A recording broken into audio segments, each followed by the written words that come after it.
Hello and welcome to today's episode of Money Talk with Skylar Fleming. In today's episode, we're going to be talking all about the question, what would you do if you became wealthy overnight? How would you react? I would love to hear your response and how you would handle running into a bunch of money overnight. I'm sure it would be a crazy time. I don't know exactly how I would handle it, but I'd love to hear your response on social media or shoot me an email. But in today's episode, we're talking with Walter Richardson. Walter, thank you for coming on today's episode, but Walter introduced me to the idea of sudden wealth syndrome. And I was super interested in the topic, and I'm sure you're going to be interested as well after today's interview. We're going to be talking about what sudden wealth syndrome is, why do athletes go broke before they're 45, what lifestyle changes happen if you do come into wealth, what does wealth do to those around you, and how can we teach future generations how to handle money that maybe we weren't used to or maybe we didn't grow up with as a kid.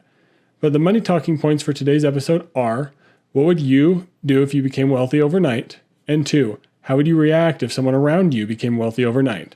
With those money talking points in mind, let's get right into today's episode. You know, we don't talk about money enough. It's a topic that gets ignored for some reason, even though it plays a role in everyone's day-to-day life. This issue is what brought Money Talk with Skylar Fleming to reality. I know you're probably busy and don't have time to research and learn about all the things that go into personal finance. But that's where this podcast, Money Talk with Skylar Fleming, comes into play. I'm your host, Skylar Fleming. I'm here to do the research and learn about all the things that go into personal finance. The goal is to simply get us talking about money. So let's get talking.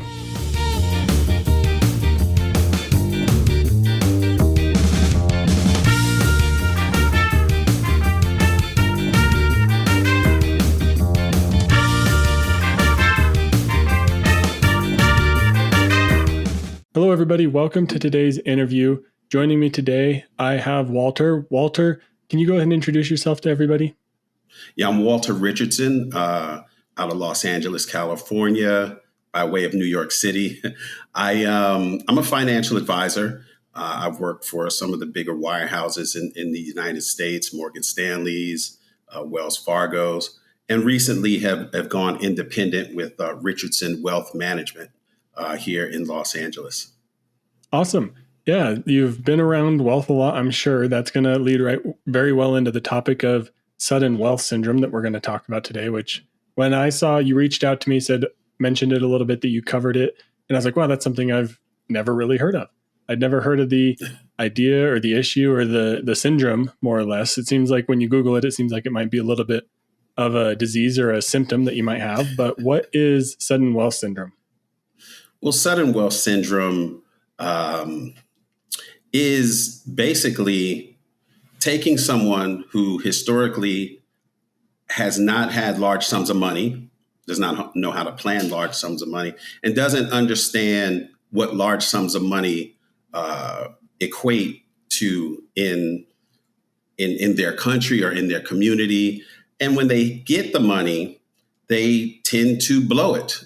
You've seen lottery winners. There was even a show on, I think, A&E where they had lottery winners who were broke within, 4 or 5 years of getting this money.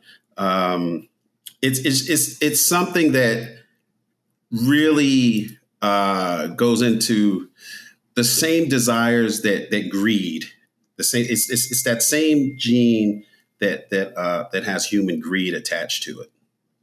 Yeah, and I think, honestly, that's probably going to be a lot of people. If anyone comes into money, the majority of people have never seen the kind of money that I'm sure you're referring to, like lottery winnings and things like that. I know one of the things you initially talked to me about was athletes, that they come into this generational wealth kind of money where their whole family's set, and yet they can go broke before they're 45. How does that happen?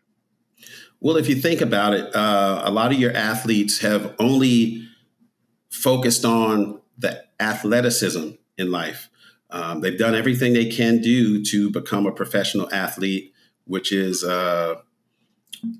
play basketball, play football, play tennis, and maybe not take time or didn't have the parental guidance or the tutelage from teachers to understand what money represents. I teach my clients that there's no such thing as money, right?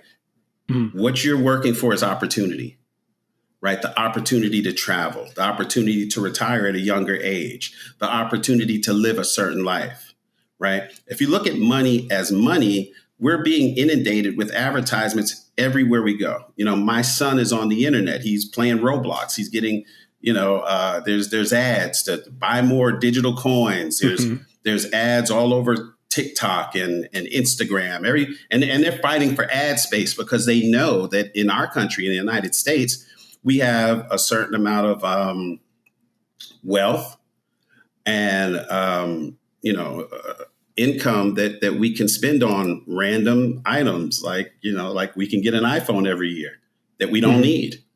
But sudden wealth syndrome really is taking someone who has no concept of money and giving them, millions of dollars. Let me take that back. It doesn't have to be millions of dollars, because there's people that I've known some people, to give you a story, where their parents have died and left them a life insurance policy.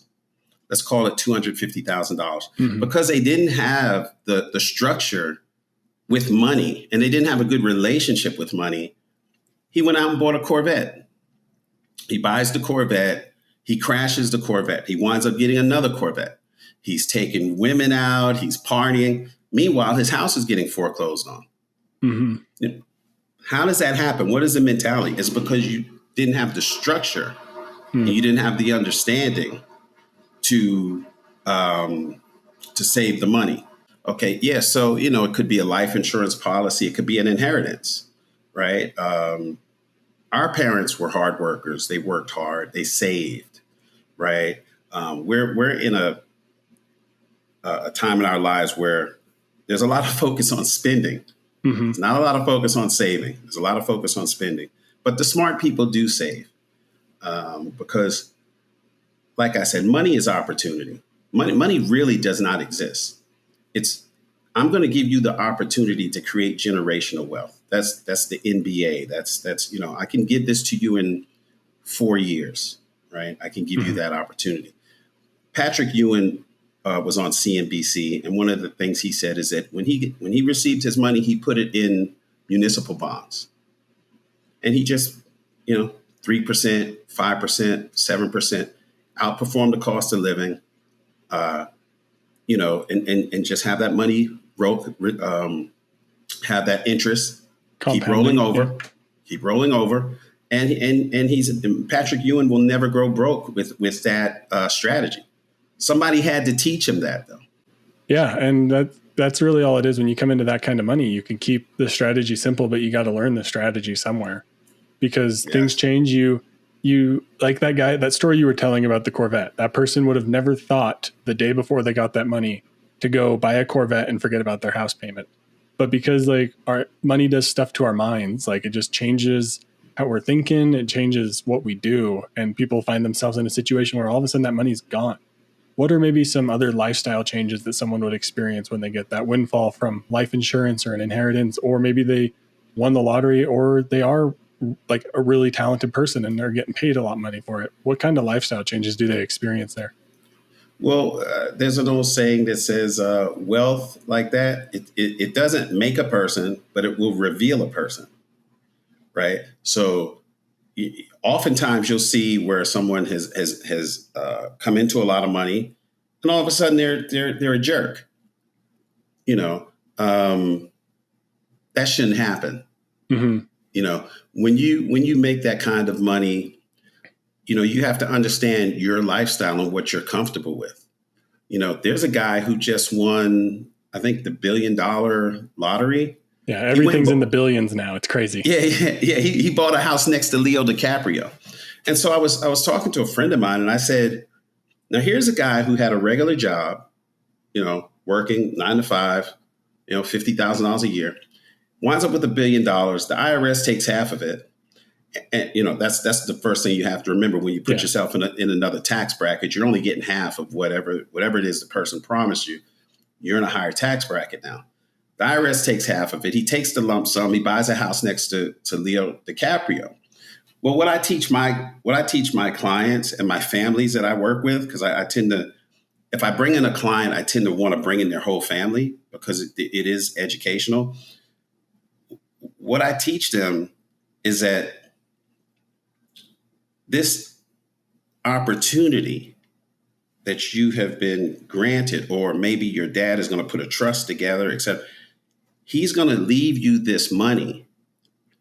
But if something were to happen to him before he's 55 and a half, or before you're 55 and a half, you're still in the accumulation stage, right? You're not in the distribution stage, right? And once you understand that, then you say, well, wait a minute, can I go out and buy a Ferrari? You shouldn't, because you're still accumulating. Do you know how Elon Musk lives his lifestyle? No, please tell me. I will tell you. When Tesla went public, he wound up getting an enormous amount of Tesla stock for somewhere around $7 a share, right? You see where it is now. It's split. It's gone up and split several times. He doesn't take the cash out of his accounts.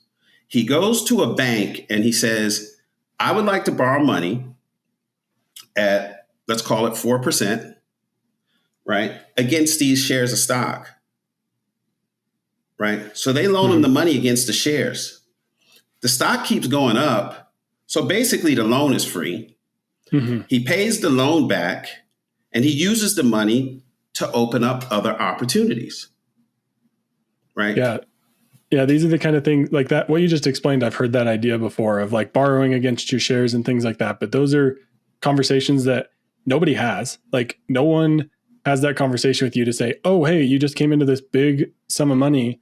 Let's talk about this strategy. People just don't know that sort of stuff. So like that can be where people just end up in over their heads with a lot of money. And even if you're like, one of the things that my wife and I are talking about right now is she's in PA school, and physician assistants make a good salary even out of their first year of school. But especially once she gets into her career, neither her or I grew up with the kind of money that she'll be making. So we're having conversations of like, how do we even prepare ourselves for the size of what your paychecks are going to be? Because we didn't ever see that kind of money. So even like common people, as you're going through school and upgrading in your career, you can come into more money than you're used to.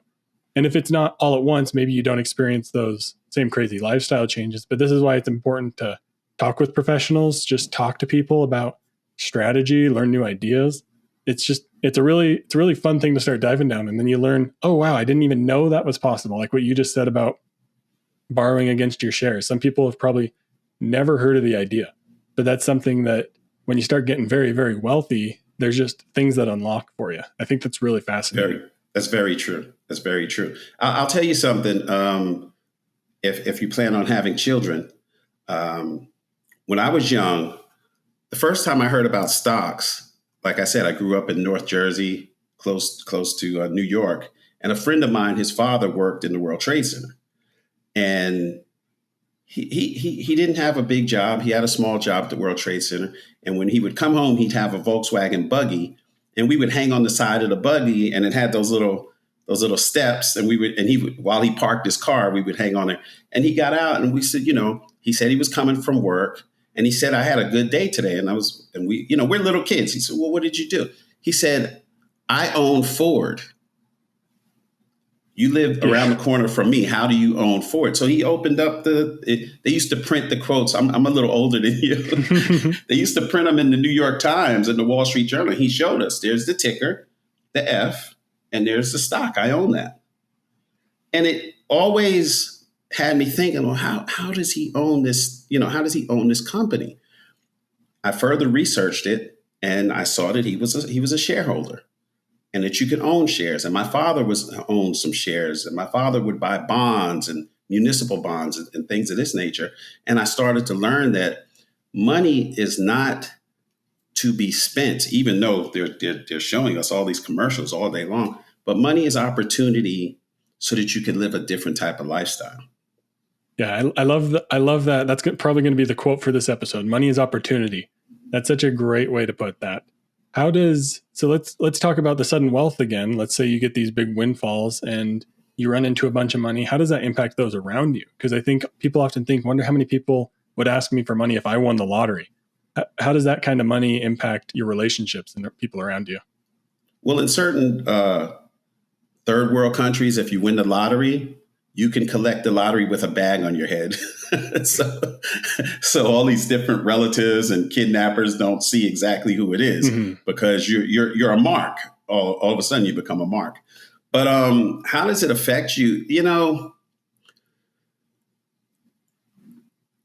let's go through. You're an NBA basketball player. You're at the draft. You get drafted number 1, right? You get all this money, and you know your first salary is $9 million, right? Your mother and father probably didn't make that in their lifetime, right? So they can't really help you plan for that $9 million. So you start getting phone calls from financial advisors, some good, some not so good, right? So your agent, he tells you, well, go to this guy. I don't know your agent. I don't know if I trust your agent. I don't know if I trust anybody with $9 million. I would want to vet these people myself, right? So the NBA started a financial advisor program where they'll vet some financial advisors and give you a list of these vetted financial advisors. But I mean, you really have to sit down and talk to someone. You have to do background checks. You have to do broker check, which if FINRA has a broker check on online. Some people claim they're financial advisors. I heard someone told me they were a financial advisor and they were selling insurance, life insurance for a company that I'm not going to mention that has several lawsuits against them. But the reality is that you really have to vet them. I would say vet them like you would vet your doctor. If you're an NBA player, you're not going to let just any random guy scope your knee. Yeah. You know, and that's how you should treat your money. Yeah. And I think that when you come into it suddenly, you really don't know what to do. So you're just hoping someone will steer you in the right way. And like you said, there's advertisements everywhere for all this consumption spending and not the opportunity spending like you're referring to. So we have to really be careful with our money. And especially if you're coming into large sums like that. But let's say a real world example, people will often fantasize about winning the lottery. They'll sit there and say, what would you do if you won the lottery? And say, oh, I'd quit my job the next day. Well, what should people actually do with that kind of money? What would be a proper way, like maybe just a few steps of a proper way to handle that kind of money? Well, the proper thing to do is don't quit your job right away, right? Take a look and see, you know, how long have you been working there, your 401k, other things that you would be, you know, if you had matching stock at your job, you're going to lose it, right? If you're not vested, you're going to lose it. So you have to have the mentality that I'm still in the accumulation phase. So you have to say, okay, now they gave me this $10 million, or somehow I came into this $10 million. If I'm still accumulating, how can this $10 million help me accumulate more money, right? Yeah. Or you might say this $10 million is enough.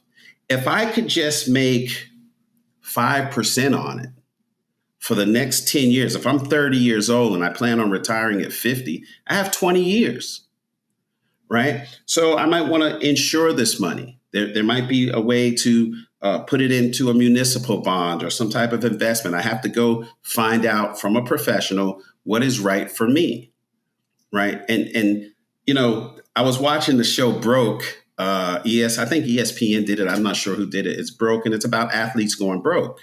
You know, and I remember one athlete, he said, I was in the Bronx and a friend of mine came up to me and said, we should open a car wash. He opened a car wash, but he didn't really give it a lot of thought. Well, on the East Coast, when winter comes, the car wash is closed. Right. So look at these months during these winter months that the car wash is closed. But if you don't keep the water on, your pipes are going to freeze. Right. So the water's got to keep expensive. Yeah. Right. So you're keeping the water hot. You got to keep the water hot. You got all this stuff going on, but you're not making any money. Restaurants. That's another one. If you're not a restaurateur, if you don't know how to run a restaurant, I mean, there's restaurants here in LA, they're here this year and they're gone next year. You know, it's a tough business.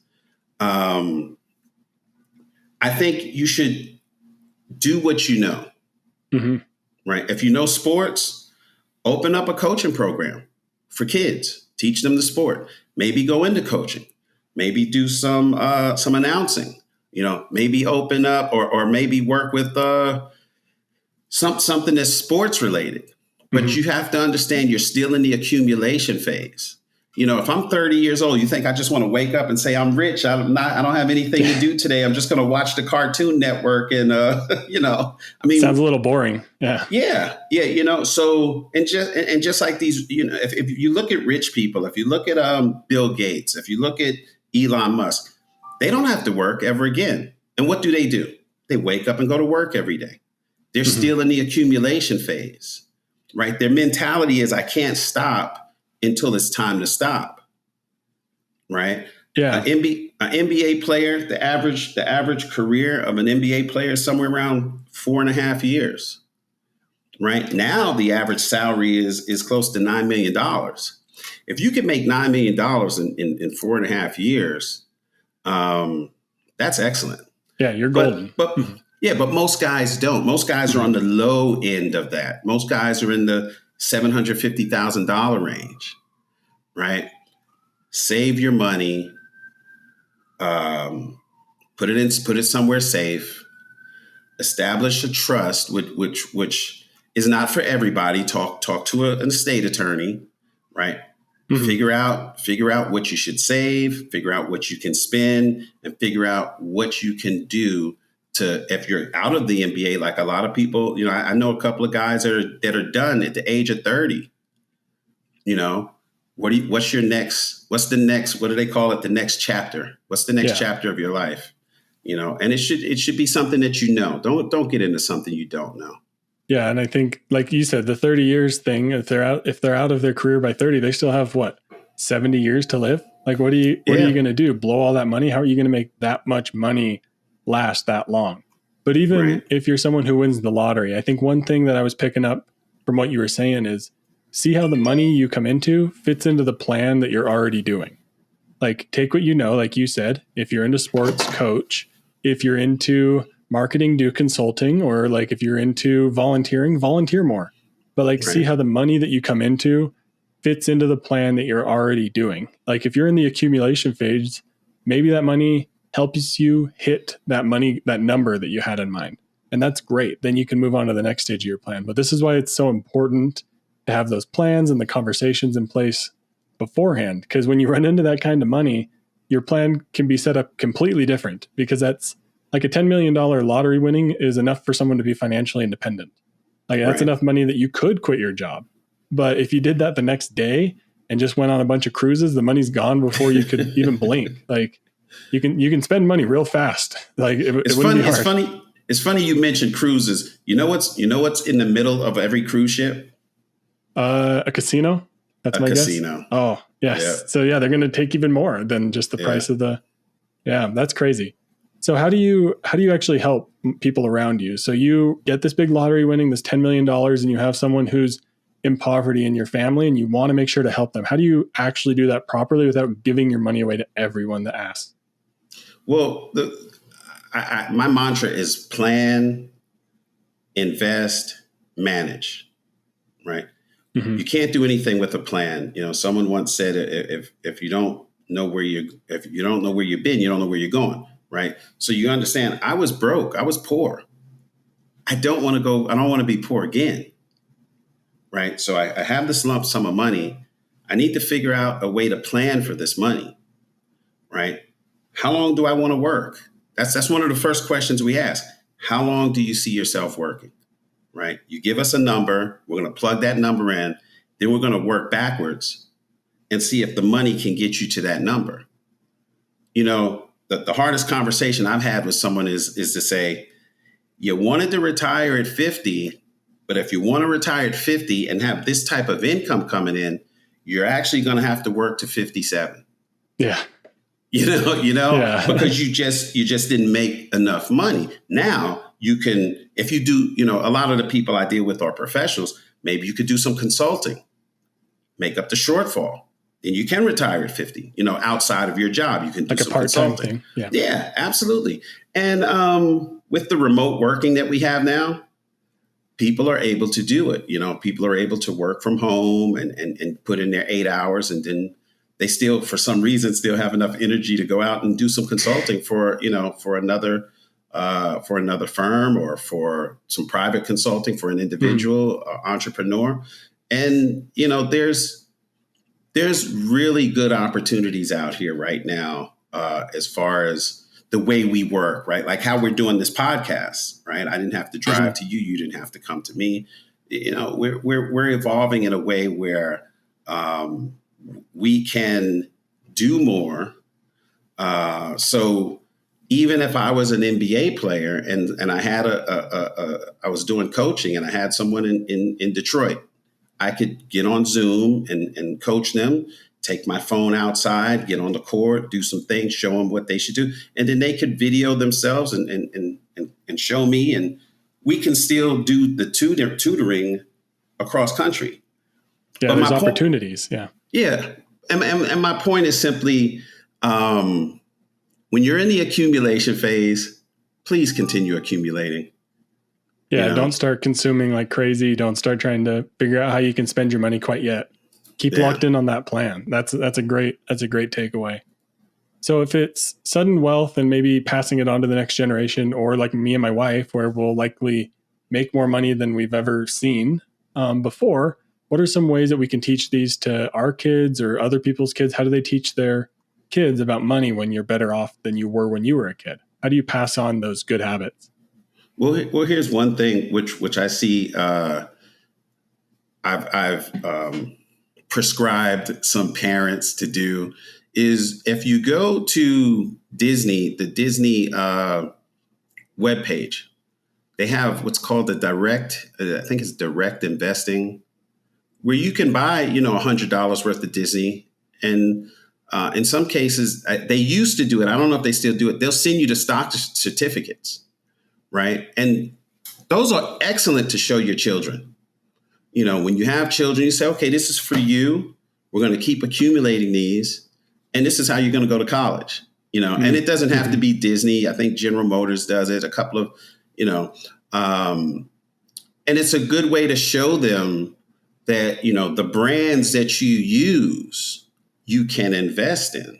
Mm-hmm. Nike, for instance, everybody wants to wear the Nike shoes. How many of these people are Nike shareholders?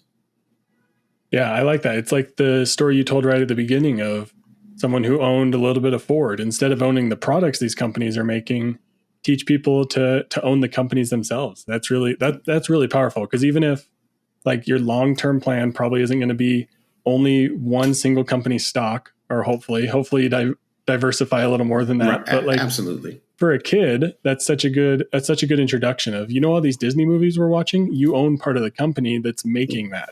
Like that's right. Every time you watch Lion King, I make money. Right? Yeah, there you go. I can see a kid saying that, right? Oh yeah, that'd be hilarious. They're at like a friend's party and they're like, "I'm making money while we're watching this movie." That's awesome, because then it gets the friends and stuff questioning it. But see how we're laughing and we're enjoying. This would create a mindset in a child, right? So he's like, this is fun. Like saving money is fun. And saving money when I was younger was always more fun than spending money. Because when it was time for me to get that BMX bike, crack that piggy bank open or go to the bank, and I'm like, Mom, I have the money for the bike that I told you I wanted. I have it. She's like, you have it. Paper routes and pumping gas and shoveling snow. And, I grew up in a different era, obviously. But there's things that kids can do to understand the opportunity that money gives them. Yeah. Owning things is a great one. Working for their money and saving it. That's awesome. That's fantastic. That's such a great takeaway for anyone listening, looking to have kids or has kids. Like get them interested in the saving side of things. So that really answered, honestly, the last question too, of how to instill good money habits for future generations. Like keep them going with the things that are fun, lighthearted. I don't think you need to sit down with your kids and show them how to set up a trust. Like that's going to probably be boring. Yeah, I don't know. My kids are going to have to deal with spreadsheets. I love spreadsheets, so they better be ready. But yeah, I love everything we've been talking about today. Was there anything you want to add, or could you maybe wrap up with how some people can contact you or anything like that? Yeah, well, you can contact me, richardsonwealthmanagement.com. I have a robust website that will be launching in the next couple of days. You could find me on LinkedIn. You could also find me on Facebook for right now. You can Google me. I will show up in a Google search. And what I would say to anybody like in your position, that if you plan on having children, take a look at the college you want them to go to. Take a look at how much it costs and get that number etched in your brain that we're going to start saving. So my son can go to UCLA, right? So this is what I need to do. You could break that down. But back to the idea of sudden wealth. Sudden wealth, I mean, my mantra, plan, invest, manage, right? But you got to plan first. Shaq said that when he got his first contract, that some other guys in the locker room he bought a Ferrari, they bought a Ferrari. He bought a Mercedes, they bought a Mercedes. He had to pull a guy aside. I don't want to say any names. He pulled him aside. He goes, I make 5 times more money than you. You can't do what I do. You need to save your money. And that mentality is why Shaq is one of the few NBA stars that is now a business owner and on track to probably, if he's not a billionaire already, he's on track to be the next billionaire. LeBron James, the same thing, right? Sudden wealth, but he had a plan.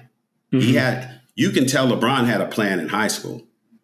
Not that I'm going to be a basketball player, but that I'm going to be the first billionaire that's playing basketball. Yeah. So when LeBron came in the league, I don't know if you know this story, one of the first people he met with was Warren Buffett. Yeah, I'd never heard that. If you ever sit down and talk to Warren Buffett, he will get you in the mind frame that you don't have to hit home runs with these investments. A bunch of singles add up. Yeah, you just gotta, I love the idea, just plan, invest, keep it going. Like that's awesome. Make sure you're just doing those simple things. And then if you run into that sudden wealth, if someone listening to this podcast wins the lottery, first off, please contact me. I'd love to interview you on my show. But it would be interesting. Yeah, if you win the lottery, just plug it into that plan, invest it, and keep going. Keep hitting those singles, like you said. That's awesome. Well, Walter, this has been a great interview. It's been fantastic. A lot of good laughs. That was a lot of fun to talk about. So thank you for coming on. And yeah, we'll have to catch up again sometime soon. Absolutely. Thank you for having me. It was a great experience.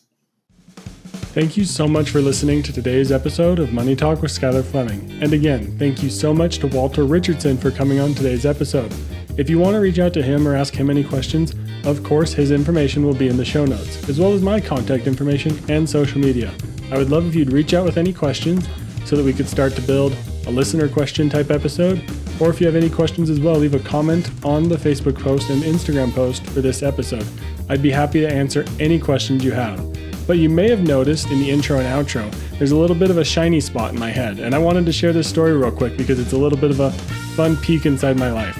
I actually have 6 staples inside of my head. So you'll notice on a couple episodes and a couple interviews, you might be able to tell when I recorded them based on the staples in my head. I suffered an injury at a pool, on a basketball hoop in a pool, and had to go to the ER and get staples in my head. It was nothing crazy, but just a fun story to share. I love to share it because I think it's hilarious. So of course I'm sharing it here on my podcast. I'm sure if my wife listens to this episode, she'll have a good laugh about this part. But really it teaches us, make sure we have our money in place because we never know when an emergency might happen. Thankfully, nothing really crazy happened. I walked to the ER because it was the only thing open at that kind of night, and they stapled my head up and we were all good. But what if I went unconscious or had a concussion or something like that, and maybe it required more treatment, a little bit more of an emergency? What are you going to do in that kind of a situation if you don't have some sort of fund, whether it's a peace of mind fund or an emergency fund or whatever you want to call it? If you don't have some money set aside for a situation like that, what are you going to do? Well, that's going to wrap up today's episode. Thank you again to Walter for coming on, and thank you to every one of you for listening to today's episode. Thank you for listening to this week's episode of Money Talk with Skylar Fleming. I'm your host, Skylar Fleming. Have a great week.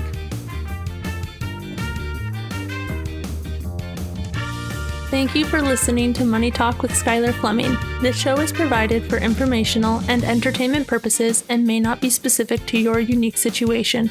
Please be sure to do additional research before making any financial decisions.